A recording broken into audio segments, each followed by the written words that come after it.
The protests in the Capitol on January 6th have sparked a media outcry like never before, which is surprising because contrary to what you're hearing on TV and online, this isn't the first time these kinds of protests have played out in our nation's capital. In fact, going back just 4 years, it was extremists and terrorists from the far left who marched on Washington, attacking innocent bystanders, clashing with police, and setting cars on fire. Following President Trump's inauguration in 2017, gangs of radical leftists took to the street in what even CNN described as a coordinated disruption of Donald Trump's inauguration ceremony.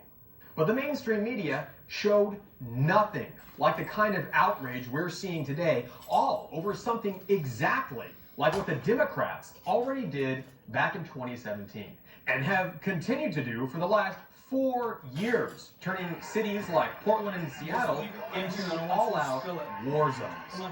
Greg. Independent content creator Ace64 Films put together a compilation of the media coverage from President Trump's inauguration 4 years ago. The scenes you're about to watch are violent and disturbing, but you must remember they were carried out by radical left-wing Democrat protesters during President Trump's inauguration. Take a look. Not everyone gathered here in Washington today came to celebrate President Trump's inauguration. Protesters lined part of the parade route, and in some parts of the Capitol, there were confrontations with police. The anger reaching a boiling point in the nation's capital after President Trump took the oath of office.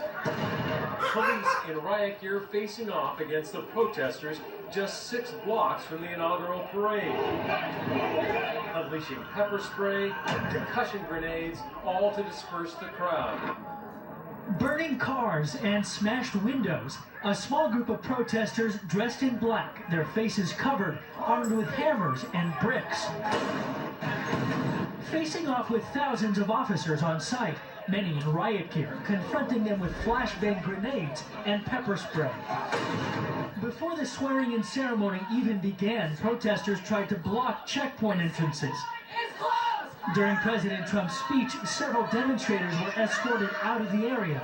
Several officers injured during the protest today, and more than 100 people arrested. Tonight, thousands of protesters remain in downtown D.C., occasionally facing off with police. We have seen many people injured, both protesters and police officers.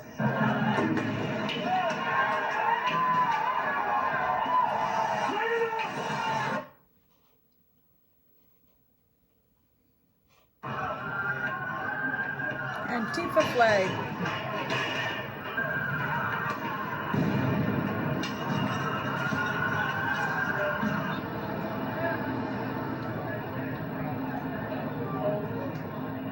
President Trump isn't the only Republican the fascist Democrats have targeted either.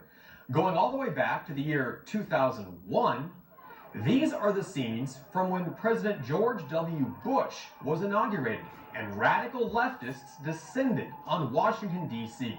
Over 7,000 police were brought in to protect the Capitol as thousands more black-clad left-wing extremists tried to disrupt Bush's inauguration, setting off violent protests and attacking the officers.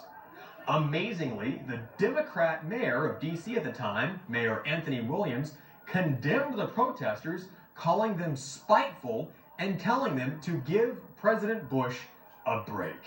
Now, with Democrats dismissing the mountains of proof of actual voting fraud, they resort to sending in 20,000 heavily armed soldiers to the Capitol to protect a man who they say is the most popular president in U.S. history.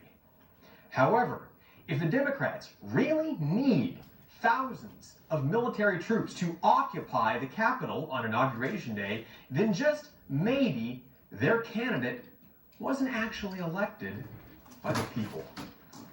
For One American News, I'm Pearson Sharp. Straight ahead on this Monday.